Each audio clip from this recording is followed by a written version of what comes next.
Hi guys, welcome back to our channel. I'm Michelle.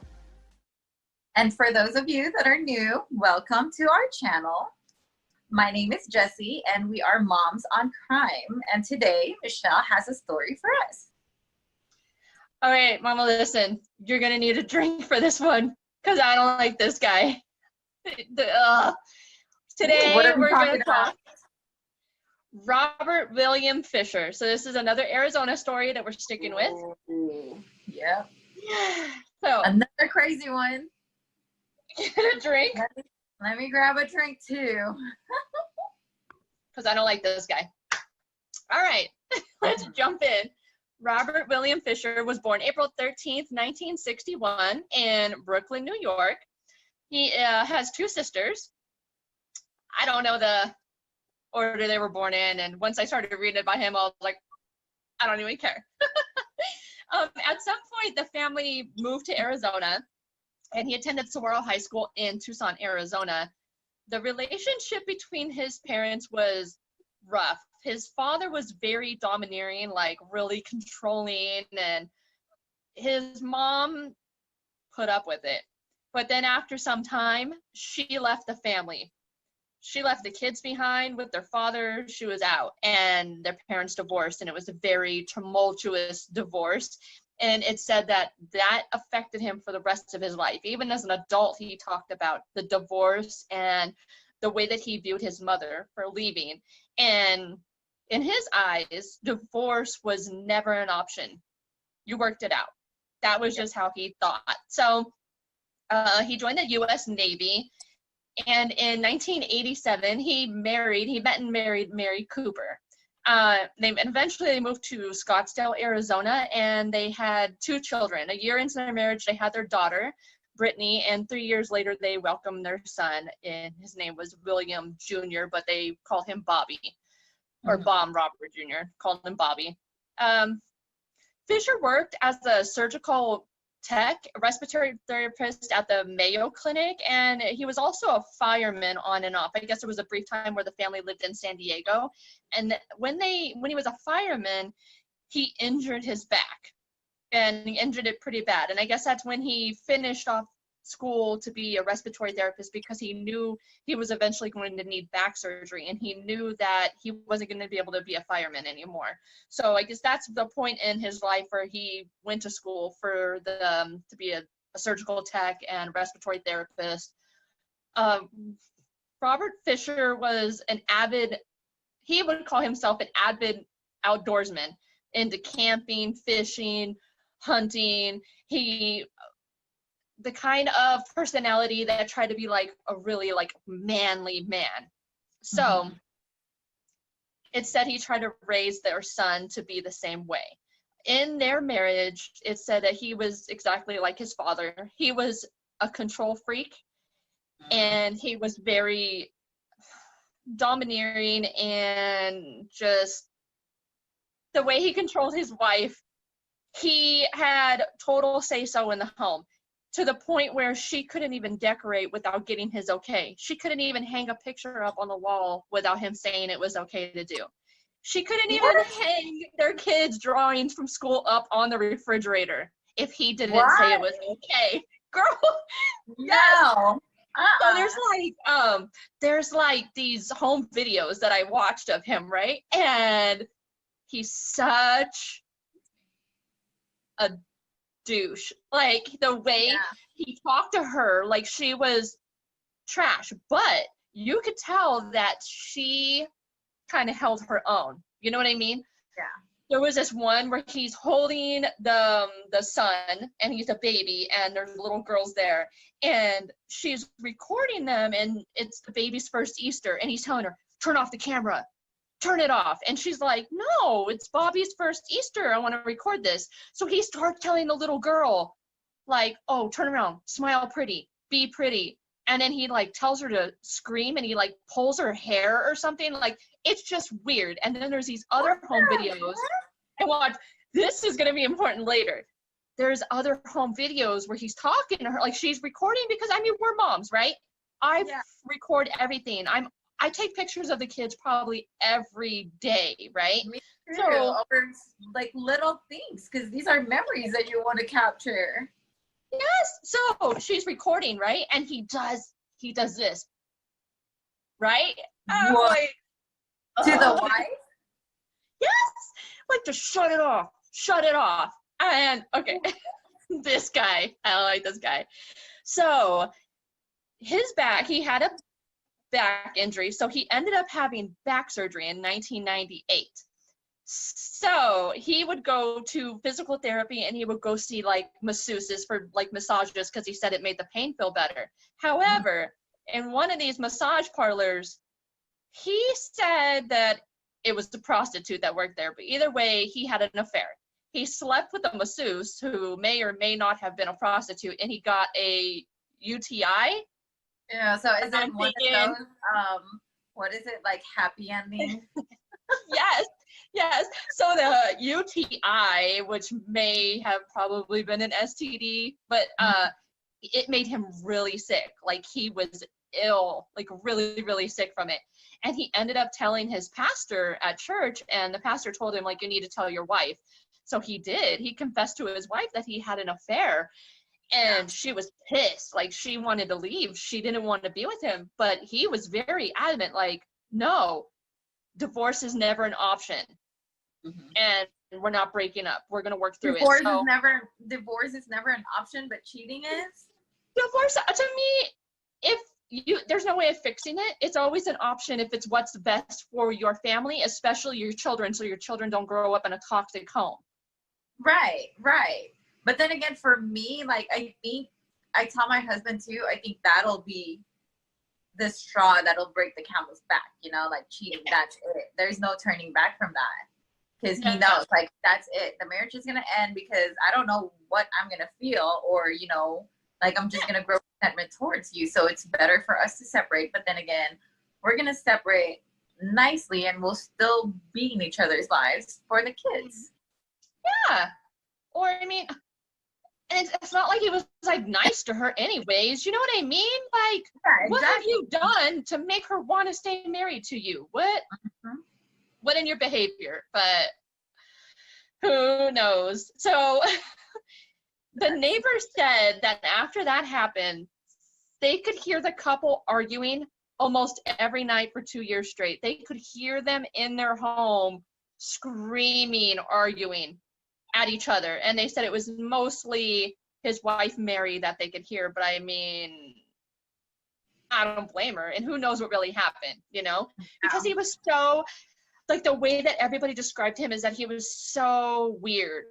They said he was weird. He had a really weird personality. And they said, like, when you would talk to him, he would contemplate everything you were saying. Like, he was, like, it's like a chess game to him. Everything you said to him, he kind of would be quiet and think about it before he would answer you. If they said he was just very weird and awkward, and, like, he's just one of those people. He's like, brags about himself. Like, I guess he even told, like, some people, like, he was like a Navy SEAL, and that was never true. He would try to play himself up like, oh, I'm the best, like, hunter, and, like, I'm always out there, like, hunting. But then other people are like, I mean, he was okay, So I mean, their marriage was troubled, and people that knew him said they started to see an even weirder side coming out in him. And there's this story about, like, within a few months before what we're about to get to, he was out hunting and they got an elk and they were cutting it up, right? And they said he was cutting it up and he got the blood from the elk and he started rubbing it all over his body. Yeah. So there we go again with the freaking animals. And you always know with the freaking animals, when people are doing stuff to animals, something's happening, right? I think that's how, like, they start. Like, they practice on animals, I want to say. I don't know. But I don't know. Most of the stories that we hear from growing up, it starts with an animal. Yeah. So Mary was she was over it. She wanted a divorce. She was telling everybody around her family, that she was going to leave him. She wanted a divorce and she didn't want to do it anymore. So The night of April 9th, 2001, it was no different from other nights. Neighbors could reportedly hear them in a screaming match, screaming, arguing at each other until like 10:30 at night. And then it quieted down. And the next morning on April 10th, 2001 at 8:42 a.m., phone calls start to come in to Scottsdale Police Department that a house had exploded. Just What? exploded. Not even a fire.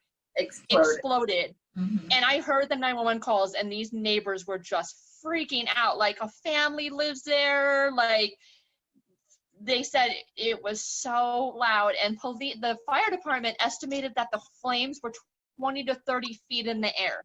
Oh, and it was very hot. It was a hot, hot fire. So eventually the fire department got the fire out. And there's some gruesome details. The fire captain, who had been working in the fire department for a long time, had seen a lot of fires. He said he knew that there was deaths inside the house because he could smell it. Oh, wow. So they get the fire out, and they find the remains of 3 bodies inside in 3 separate bedrooms, like they were laying in bed. So the remains were his 38-year-old wife, Mary, their 12-year-old daughter, Brittany, and their 10-year-old son, Bobby. Oh, no. Were they burnt? Burned. So right away, police knew he was missing. And at first, they weren't sure if they missed him as a victim or, police didn't know what happened at the time, right? Morning of April 10th. But neighbors quickly pointed out that Mary's 4Runner, her Toyota 4Runner, was missing, but his truck was there. And through the remains, they could tell that, like, his part of the closet had been cleaned out. Some of his stuff was gone. And the family dog was gone. So police quickly started to try to track like cell phone records, but back then in 2001, cell phones were not what they are now, so there was nothing to go off of, right? But they checked their financials, and they saw that he had withdrawn money the night before, so they went to the bank right up the road from their house, and they got the surveillance camera from the ATM. So at around 11:30 on the night of April 9th, he went to the ATM and he pulled out $280. Now, police, that's it. But back then, there was stricter limits on what you could pull out of an ATM. Yeah. So, but police looked at the financial records, and it didn't look like he had been stashing money or anything. But police felt right away that he was their number one suspect. But their family members were reluctant to believe that because they thought he was such a good family man. He was into his church. And they thought, well, no, maybe something happened. Maybe when he went to the bank and he came home, the family had been murdered and he took off because he was scared to get charged with it. Or maybe they kidnapped him. And so who blew up the house? Right. So then the investigators started investigating, what caused the fire. And what caused the fire was gasoline or some type of accelerant had been used in the home, and it was poured over the bodies. And upon autopsy of the bodies, they found that the wife, Mary, had been shot in the back of her head and her throat slit, and both children's throats had been slit while they laid sleeping in their beds. They were still laying in their beds like they were sleeping. You remember when I told you about the video? The home videos when you would tell her, yeah. So what the hell? Did he threaten her with that often? Like, what is that? And he actually did it this time. Yeah. He slit his children's throats as they slept. So then he pulled out the gas line from the furnace in the house and he lit a candle. I saw 2 different things. One, that it was in the living room, the other that it was in the hallway. But either way, he left a candle burning and he pulled the gas line from the furnace. So slowly the house filled up with gas, and then it came to a point where it was too much and it exploded. Plus he used accelerant. Police estimated he probably got like a 10-hour jump on them getting out of town because they think that he probably had already killed them when he went to the bank and pulled the money out of the ATM. They think that was on his way out of town. So between 10:30 when the argument stopped and about 11:30 at night is when they died on April 9th. So police, that was the last time anybody saw him, was on that surveillance video from the ATM. And then about a week later, April 20th, 2001, there was a woman and her husband. I guess they were campers, but they were driving up on like one of the highways up in northern Arizona, right? They're driving and they see a guy walking on the side of the road, and the wife in the passenger seat gets a look at him and she said, "Oh my God, that looks like that guy Robert Fisher that's been on the news." So they go to like a gas station to call 911 because not everybody had cell phones in 2001. They go up the road, like the fastest place they could find. She calls 911. The police come. They don't see the guy out there hitchhiking anymore. He wasn't even hitchhiking. They don't see him out there on the road anymore. But they start a search, and with the search, they find the Toyota 4Runner abandoned in the forest. And it turns out it was abandoned in an area that he frequently hunted at. And at the car was the family dog, Blue, alive, running around outside the car. And inside, it looked like he wiped it down, but they found 2 fingerprints. And that is the last anything of Robert Fisher. It was like he was gone like a ghost, just gone. So about a year later, the FBI actually placed him on the FBI's 10 most wanted list. There's been like thousands of tips that have come in, and some have been pretty credible. There was actually a guy, February of 2004, Canadian officials actually detained a man who matched his description to a T. And they actually had Robert Fisher's neighbor, who had moved to Seattle, Washington, go up to Canada to go take a look at the guy. And he said, "Oh my God, yeah, that's him. That's totally him." But they fingerprinted him and the fingerprints didn't match. So they let the guy go. Wait, so the fingerprints didn't match, so he's not Robert Fisher? Yeah, but the neighbor saw him walking, like they had him in a room in the prison or in the jail, and he told the police, like, "Oh my God, that's him. He walks like him, he looks like him." And I guess Robert Fisher has like a gold tooth in one of these teeth. The guy had that, everything, but the fingerprints didn't match. So I actually started Googling, like, can you alter your own fingerprints? And I guess you can, but you would have to severely burn your hands. Yeah. But they said it didn't appear that there was damage to this guy's hands. They got fingerprints off of him. So, I don't know. It was creepy. Like, that part was so creepy to me. So they let that guy go. They released that guy. And there was like this other... Wait, so they didn't ID that guy? Like, he didn't have any other identification to prove that, hey, my name is not Robert Fisher? Yeah, and I guess he have did. Any friends in Canada? No relatives in that. I mean, Robert Fisher didn't know anybody in Canada, but this guy was like, "No, I'm not him. This is who I am." And I guess that guy had somebody who said it was his mother, like, "No, I'm his mom. He's not Robert Fisher. He just happens to look exactly like him." And the guy had surgical scars on his back too, like from a back surgery. What? But it wasn't him. Yes, but it wasn't him. But it's not him. I don't know. It was weird. And then there was like this other... So did they prove that it's not really him? Yeah, it's not him. The fingerprints didn't match. Like the tooth matched, the scars matched. Yes. And it said that Robert Fisher has a very specific walk from the back injury. I guess he walks like really like upright with his chest like pushed out, kind of weird. The neighbor said the guy walked like that and everything. Like the guy was like, oh, and he said, I guess he saw him. Doppelganger or something? I don't know, but how creepy is that? You know what I mean? Like, look just like this guy? I don't know. It was creepy to me, and I was Googling, like, can you change your fingerprints? Can you, like, you know what I mean? Like, I don't know. It was weird. And then there was another incident that happened in I think it was Costa Rica, where this family was on vacation and they were filming, and this guy came up and was like kind of like talking crap to them, like, "Are you filming me?" And they were like, no, we're just filming each other. And that guy like took their camera and smashed it. And when they got home, somehow the wife saw something on TV about Robert Fisher, and she called the police and told them, but nothing ever came of that. They were never able to find anybody in that resort town in Costa Rica. And there was Wow.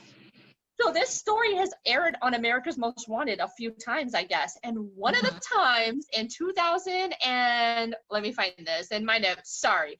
Okay, 2003, I believe it was, or 2002, June 29th. No, that was when he was put on. It was somewhere in one of those years. They aired it on America's Most Wanted, right? And you remember back in the day, it used to be live on TV. Somebody called in, and FBI is almost 100% positive that it was Robert Fisher. And they traced a call to a town called Chester in Virginia. They went there, nothing. This guy is like gone. And there's been speculation that maybe he went into the forest and he just killed himself. He went into a cave over there, because I guess in that area where he was in the Tonto National Forest near Payson, that there's like some caves in the area. But I don't think he killed himself. And most of the police department, FBI, they don't believe he killed himself, because if you kill yourself, why would you go to the bank and pull out money, even though it wasn't much, but still? And why would you take your clothes? Why would you take the dog? I don't think he killed himself. I think he found a way to hide. Or what about the mistress, the one that he was cheating with? Well, I guess that one, he didn't stay with her. That was just like a fling. But there was rumors that he was having an affair with a coworker from the Mayo Clinic. But there wasn't a lot to support that, because that's what police were saying too, that they thought that somebody helped him. Somebody helped him get out of town. He left the Forerunner in the forest kind of as a ruse, or maybe to kind of taunt the police a little bit, but they think that maybe, like maybe somebody helped him. He got out of here somehow. They don't, but there's been speculation too that maybe he didn't even leave Arizona. So I don't know. So he's on FBI's 10 most wanted list. There's a very good description of him, so we'll go over that. Robert Fisher, he's 6 feet tall. At the time of the incident, he was 190 pounds. Today, in 2020, he would be 59 years old. It's been 19 years, so his hair is probably not brown anymore. It's probably gray, or he might be bald. He might have grown facial hair by now. Like I said, he stands extremely tall in like weird posture with his chest pushed out. On his left side, he's missing a tooth, but it has like a gold like crown on it. He has back troubles. So he would probably need pain medication for his back issues, or he would probably still be seeing a doctor for it. And he'll have surgical scars on his lower back. Police believe that he would have run off to a small rural town where maybe the story wasn't very big, where he could kind of blend in, maybe possibly working menial jobs. But the FBI feels that his personality, since he was very like cocky and like arrogant, that he would still be working in the medical field, probably as a respiratory therapist. He loves to talk about himself. They said he's like his biggest fan. So anybody that, like, they're saying like that's a character, that's a personality trait, that's not going to change. So who he is who he is. He chewed tobacco, and he has ties to Florida and New Mexico. But really, there hasn't been good solid tips since the one in Canada. So they haven't found yet up until this day. He is on the loose. And I was watching an interview with some detectives from Scottsdale Police Department, and they're saying their biggest fear is that he has remarried, that he has married another woman and possibly started another family, and he could do this to them too. Probably. Or he's probably like in a different country. Maybe he found a way. How long has it been? Like 19 years? 19 years. It just passed. I think what happened is he stayed somewhere local, like somewhere here in Arizona or whatever, let it cool off for a little bit. He was hiding until, you know, everything died down. But kind of like you said, he changed his you know, his looks so that nobody would recognize him, and he just left. Yeah, but you'll see some pictures of him. His features are very distinctive. Like his nose is very pointy. Like his features were very sharp. So his face, I mean, he's very recognizable unless he did go to another country and maybe he got plastic surgery or something. You know what I mean? Yeah. Like, you never know. Yeah. But that personality is that personality. So I urge everybody, if you're watching this and you know somebody that fits that description, has any of those character traits, like the FBI was saying, no lead is too small. And there's also a $100,000 reward for any information that leads to his capture. So he remains on the FBI's 10 most wanted list. We're going to put his picture up, and then maybe we'll link up a phone number, you know, if you guys have any. I'll put something. Yeah, in the description, I'll put the phone number for the FBI, Scottsdale Police, and the Sheriff's Department. But I mean, really, you call the police in your area. If you see this and you don't live in Arizona, just call the police in your area and tell them, like, hey, I know this guy, because what a monster. This guy is a monster, and that's so scary that maybe he did remarry and move on and have children. And is he going to do the same thing when he feels like his wife is going to leave him? Right. Is he going to do it again? So we'll definitely put the phone numbers below, and then every couple of years the FBI updates like a picture. They do like an age progression photos of him, so there's like a whole array of them, so they release that every couple of years. So I'll definitely have that available also, so you can see what the police believe he looks like now. Mama, that's the story about Robert William Fisher. That's crazy, and it sucks how he got away with it. But I just feel bad. Maybe he planned it, you know. Oh, for sure. Yeah, that's why he got away. He already knew what he's gonna do, like how to abuse the cops. Well, what police are saying is he probably had it in his head that he wanted to do it, and that night when they fought, she probably told him that she was leaving. In the heat of the argument, she probably told him, like, okay, I'm done. I want a divorce and I'm leaving you, and that was not acceptable to him. He would rather kill his family than get a divorce and have that sort of image. I guess that's all it was up to him, was his image. He didn't want that image, like he couldn't keep up his family, that they weren't perfect. And nobody's perfect. Nobody's perfect. Nobody's perfect, but he'd rather be a murderer than have an image, you know? So what's worse? Now he's in a very, very bad position. And abuse comes in all forms. Abuse comes in physical, it comes in mental, it comes in verbal. And if you or anybody you know is in that situation, do whatever you can to get out, and make sure you tell other people, get a support system around you so you can get away from that, because divorce is always an option. Yeah. Always. Like, look how it ends with domestic violence in its worst possible form.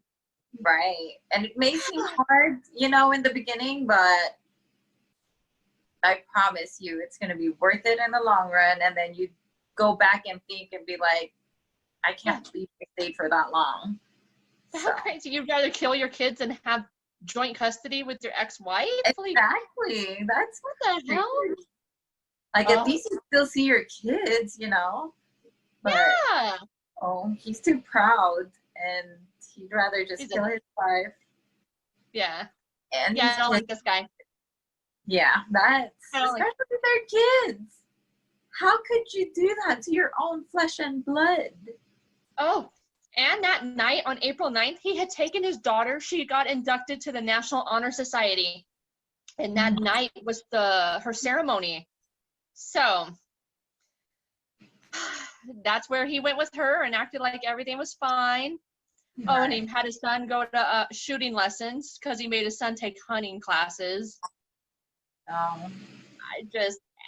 you know, it's just crazy to me. I was reading this and I'm like, he killed his kids and he spared the dog's life, but everybody said he loved that dog so much. He let the dog live and he killed his family.